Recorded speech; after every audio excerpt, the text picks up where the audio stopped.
Welcome to Telangana వెలుగు. నేను మీ రాజు. ఈరోజు కేటీఆర్ గారు తన ట్విట్టర్ లో ఒక సంచలన విషయం చెప్పడం అనేది జరిగింది. త్వరలో రేవంత్ రెడ్డి భారతీయ జనతా పార్టీలోకి వెళ్ళినా కూడా ఆశ్చర్యపోవాల్సిన అవసరం లేదని చెప్పేసి అన్నారు. సో దాని గల కారణాలు రకరకాలుగా చెప్పుకొచ్చారు. మంత్రి పొంగులేటి పైన ఈడీ రైట్స్ జరిగితే ఏం చేశారు, అలాగే అమృత్ స్కీమ్ లో వాళ్ళ బొమ్మర్దికి కోట్లాది కోట్ల రూపాయలు టెండర్ ఇస్తే ఏం చేశారు, అలాగే ఆర్ఆర్ ట్యాక్స్ వసూలు చేస్తున్నారా అని చెప్పేసి అంత గొప్పగా కేంద్ర మంత్రులు వచ్చి చెప్తున్నారు, ఇక్కడ మంత్రులు కూడా చెప్తున్నారు. ఆయన కూడా భారతీయ జనతా పార్టీ ఏం చేస్తుంది, తర్వాత ప్రతి ఒక్క దాంట్లో అవినీతి ఉంది, అక్రమాలు చేస్తున్నారు, అదే అని చెప్పేసి ఇంత గొప్పగా చెప్పుకుంటున్నా. మరి ఇక్కడ భారతీయ జనతా పార్టీ నేతలు అక్కడ పైన మోడీ ఎందుకు స్పందించట్లేదు? సో ఇవన్నీ చూసుకుంటే బీజేపీలోకి రేవంత్ ఏమైనా వెళ్తాడా అని చెప్పేసి కూడా ఒక మాట చెప్పడం అనేది జరిగింది. సో మరి ఇక్కడ అంటే కేటీఆర్ చెప్పిన దాని ప్రకారం ఒకసారి మనం చూసుకున్నట్టయితే భారతీయ జనతా పార్టీ గతంలో గోవా కావచ్చు, అలాగే మహారాష్ట్ర కావచ్చు, 2022లో దాదాపుగా షిండేని అడ్డం పెట్టుకొని 2022లో షిండేని అడ్డం పెట్టుకొని 44 ఎమ్మెల్యేలతోటి అక్కడ ప్రభుత్వాన్ని ఏర్పాటు చేయడం అనేది జరిగింది. తర్వాత మధ్యప్రదేశ్ కావచ్చు, తర్వాత దాదాపుగా ఇంకొక జమ్మూ కాశ్మీర్ దగ్గర కూడా జమ్మూ కాశ్మీర్ కావచ్చు.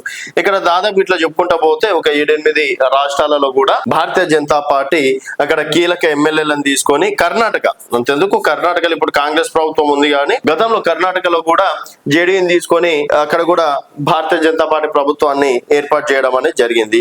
సో ఈ విధంగా అంటే అక్కడ ఉన్నటువంటి కీలక నేతలను తీసుకొని భారతీయ జనతా పార్టీ ప్రభుత్వాన్ని ఏర్పాటు చేసిన సంఘటనలు కూడా చూసినాం.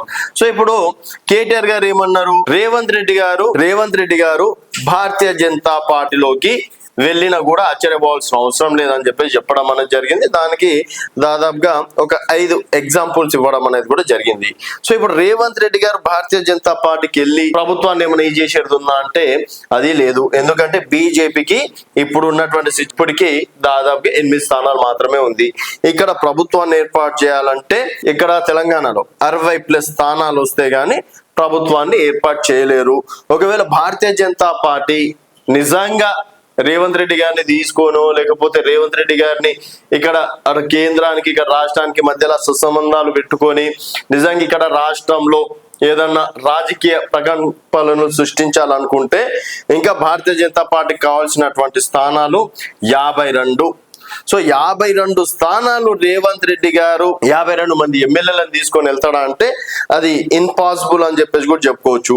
ఒకవేళ బీఆర్ఎస్ పార్టీలో ఇంకెవరినైనా కీలక వ్యక్తులను లాగినా కూడా మహా అయితే బీజేపీకి బీఆర్ఎస్ నుంచి ఒక 10 మంది 15 మంది అనుకుందాం, ఒక 20 మంది అనుకుందాం. సో ఇప్పుడు దాదాపుగా వాళ్ళకు ఉన్నదే 38 గెలిచారు, అందులో 10 మంది ఓడిపోవడం అనేది వెళ్ళిపోవడం అనేది జరిగింది.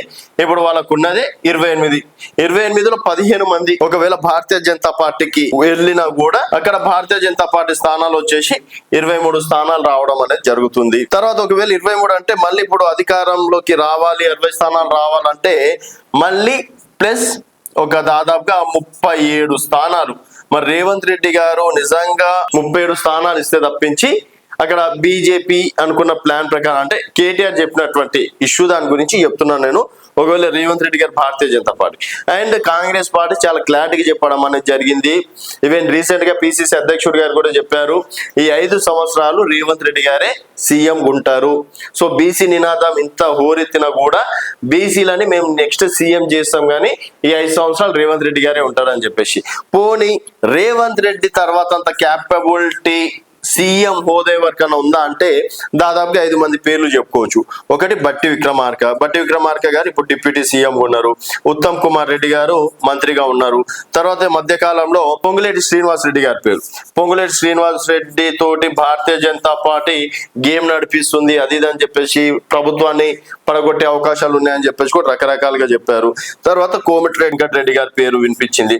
సో వీళ్ళు అనుకున్నా ఇప్పుడు బట్టి గారు ఖమ్మంలో చూసుకున్నట్టయితే, బట్టి గారు అండ్ పొంగులేటి చూసుకున్నట్టయితే వీళ్ళకు కేవలం 9 స్థానాలు ఉన్నాయి. ఏది ఖమ్మం చూసుకున్నట్టయితే. పోనీ నల్గొండలో ఉత్తమ్ కుమార్ రెడ్డి అండ్ కోమటి రెడ్డి కలిసినా కూడా ఇక్కడ దాదాపుగా ఇక్కడ కూడా 9 స్థానాలు, వీళ్ళతో పాటు వచ్చే 9 స్థానాలు అంటే 18 స్థానాలు మాత్రమే ఇక్కడ ఉన్నటువంటి సీనియర్ లీడర్ల దగ్గర ఉన్నటువంటి సీట్లు. మిగిలినవి చూసుకున్నట్టయితే రేవంత్ రెడ్డి అనుచరులు కావచ్చు, రేవంత్ రెడ్డి సంబంధించిన ఎమ్మెల్యేలు కావచ్చు, వాళ్ళే ఎక్కువ మంది ఉండడం అనేది జరిగింది. సో ఇప్పుడు కేటీఆర్ మరి ఆ కామెంట్లు చేయడానికి గల రీజన్లు ఏంటంటే కేవలం అందుట్లో ఒకటి అమృత్ స్కీమ్ గురించి ఒకటి చెప్తున్నారు. తర్వాత అంటే వాళ్ళ సొంత ఇంతవరకు కరెక్ట్ దానిపైన ఇప్పటివరకు రాలేదు కానీ కేటీఆర్ చెప్పినటువంటి మాట. తర్వాత పొంగులేటి ఇష్యూ ఒకటి తీసుకొస్తున్నారు. తర్వాత ఆర్ఆర్ ట్యాక్స్ వసూలు చేస్తున్నారు అని చెప్పేసి అన్నారు. మరి ఆర్ఆర్ ట్యాక్స్ గురించి ఎందుకు కేంద్ర ప్రభుత్వం ఇక్కడ చర్యలు చేపట్టడం లేదు? అండ్ రేవంత్ రెడ్డిని ఏమనంటే బండి సంజయ్ కిషన్ రెడ్డి ఎందుకు వెనకేసుకొస్తున్నారు? సో ఎందుకు భారతీయ జనతా పార్టీ నేతలు రేవంత్ రెడ్డి రక్షణ కవచంగా ఉన్నారు?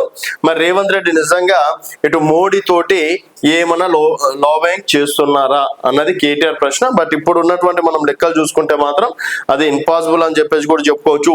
సో దాదాపుగా ఇంకా 3.5 సంవత్సరాలు అయితే రేవంత్ రెడ్డి గారు కాంగ్రెస్ పార్టీ నుంచి సీఎం ఉంటారు.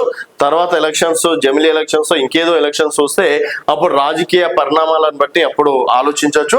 బట్ ఆయన చేసినటువంటి ఒక కామెంట్ ఏంటంటే రేవంత్ రెడ్డికి భారతీయ జనతా పార్టీ ఎంపీలు ఎమ్మెల్యేలు రక్షణ కవచం లాగా ఉన్నారు.